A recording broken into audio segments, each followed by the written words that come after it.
喂，喂，你好，小圓姐姐，係你好，點樣？係分享你嘅故事定係點樣啊，姐姐？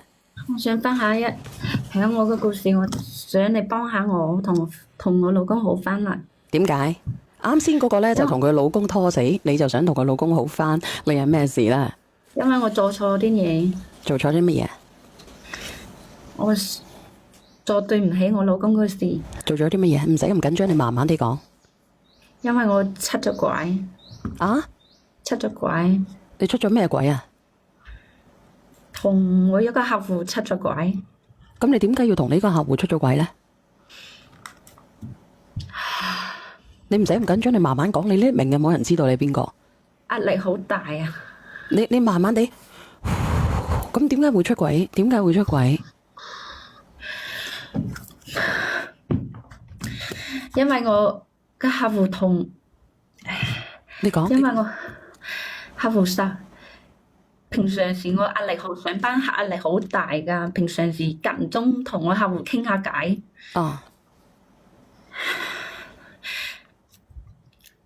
而家我同我老公嘈咗交啦，但係我知道我錯啦，我而家真係對唔住我老公小遠姐姐，但係我好想佢原諒我，但係我點講佢都認為我只係精神出軌，我冇其他出軌㗎，但係我點講佢唔信，所以今日我想約佢上來連麥。哦，你係精神出軌，嚇得我啊！係啊。我而家心理壓力好大，但係你唔使，你唔好哭泣。我知你心理壓力大，你係精神出咗軌係咪？係，因為個客戶平常同我哋公司業務好多來往，平常我哋啲部門同佢玩得幾好嘅，因為佢好多業務同我哋來往，所以平常我得閒間唔中同佢傾下工作上邊啲嘢，佢又讚我靚，又讚我有能力。講邊個女仔唔想其他男人讚你呢？係咪？係。咁傾下傾下，你傾下點啊？你，我見到你好難過。傾下點啊？傾到我生日咯，講佢未問我想要咩生日禮物，講我未講，隨口噏一句話我要 LV 同一份白金鑽石頸鏈咯。啊！講我當時我都係開玩笑嘅，講我估唔到佢即係話第二日佢叫咗人送去我宿舍，因為我而家我同我老公兩地分居，我哋唔住埋一起噶嘛，因為佢個工作離我工作有少少遠。啊！所以我下住喺宿舍。咁然之後你有冇收啊？我問你。講如果我係有收咗，但係我客戶同我講，如果我唔收嘅話，佢話以後啲業務唔俾我做，佢覺得好冇面咯。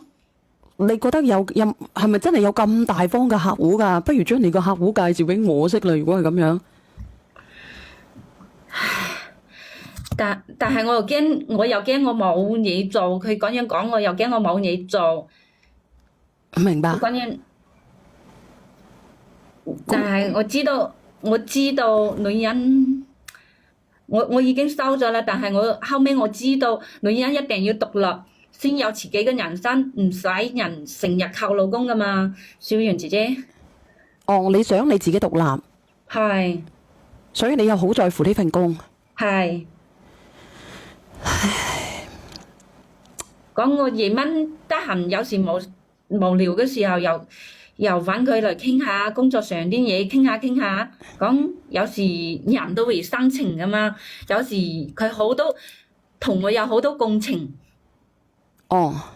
好，即係話我覺得佢好了解我，知道我想要啲咩，但係我老公從來唔了解我。所以你係精神出咗軌係咪？我明白。咁你係咪約咗你先生上嚟啊？